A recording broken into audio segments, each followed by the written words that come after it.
So how long would you say you've been doing this? This is the 5th year. The 5th year in Oklahoma City? Yes, sir. And this is where you kind of started, right? We actually started at the state fairgrounds, and we ended up here. This is going to be the 4th year here. Oh, over at Remington, right? Yes. Absolutely. Yes, sir. Yeah, no, the state fairgrounds, it seems like it's a synopsis for everybody's inauguration, right? Class 2, 3A. No. So what? Basketball, that makes sense. So I mean, like with doing this and stuff like that, was it like how was the first?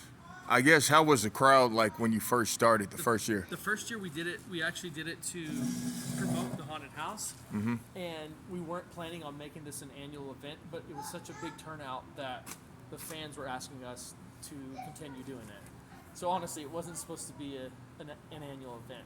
It was just such a huge success that the fans demanded it, and now it's a legit business. So what about the logistics aspect of it?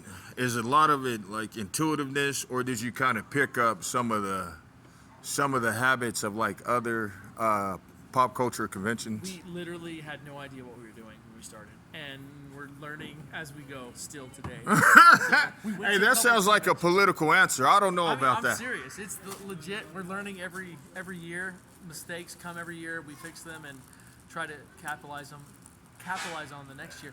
We went to a couple conventions just to kind of see how it's ran, and we had no idea what we were doing, to be honest.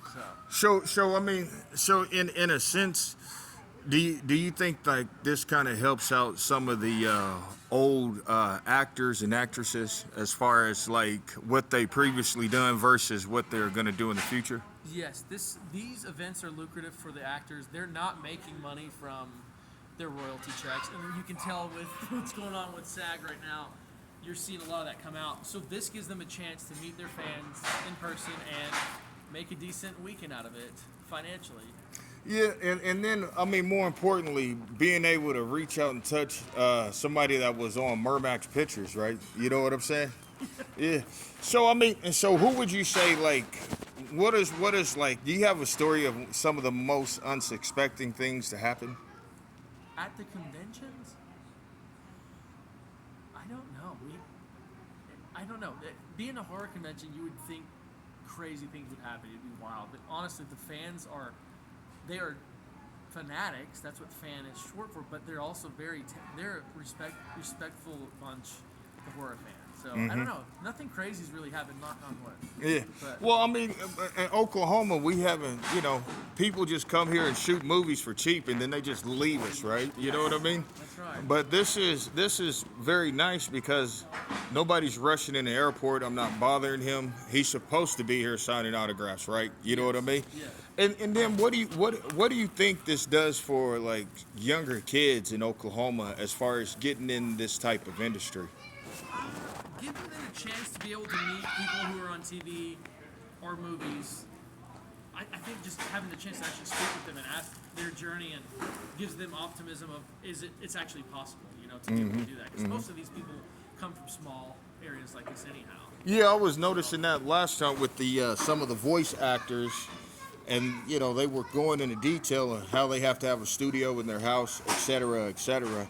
So, like for instance, for a young kid in Oklahoma right now, what would be one of the top 3 things you would suggest to them if they wanted to get in this type of industry? Definitely, social media is such a huge outlet right now for exposure. I think having some kind of a YouTube channel or following on TikTok is the best way, honestly. I hate to say that, but I think that's the route everyone's taking right now. So, I mean, as far as writing and things as that goes, oh no, you good. So, I mean, is it more important to have your own intuitive side, or is it more important when you first start off to be able to, I guess, to be able to develop certain characteristics of different characters? You gotta answer that. I'm still learning. I'm not sure. You gotta. Well, I'm those just guys.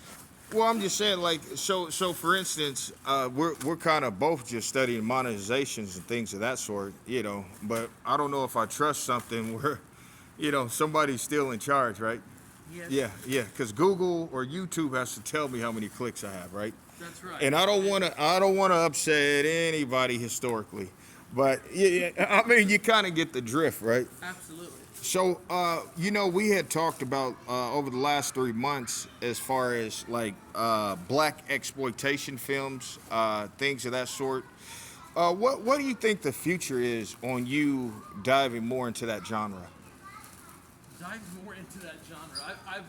I've tried to dive into every genre, so it depends on what fan base wants to see who they want to see at these shows. That's how we base Well, you're in talent. charge of this whole thing. I mean, now your perception and your personality and your picks is obviously good for us.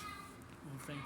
I appreciate that. I try to make it a well-rounded crew of talent that we bring to every one of the shows to hit every fan base and meet every demographic and whatnot. So Have you had somebody like meet one of your one of your stars and start crying? all the time. Are you serious? All the time. How does that make you feel?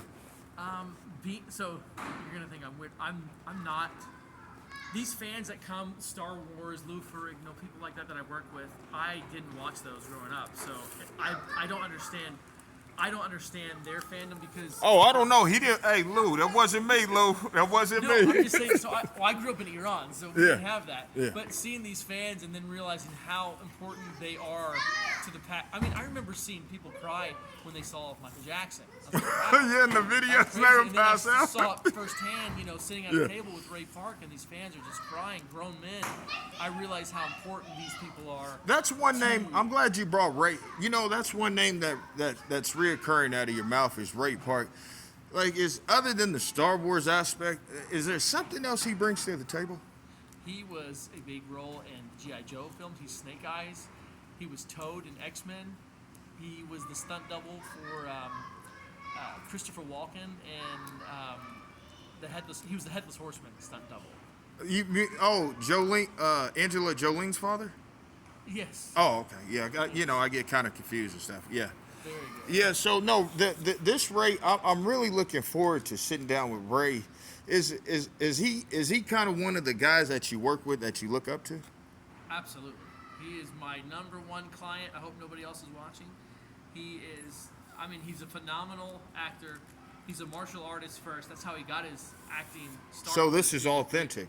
Absolutely. Oh, okay. Everything I don't want to call him a stuntman So- because he's an actor, but it started with his acrobatics and his martial arts that allowed him to get into film. So I wonder if he gets like double the money if he does the extras, right? I can't speak on his behalf there, but I can tell you I don't think that's accurate. Yeah. So Yeah. can I pause it for a second? Oh yeah, go ahead. All right.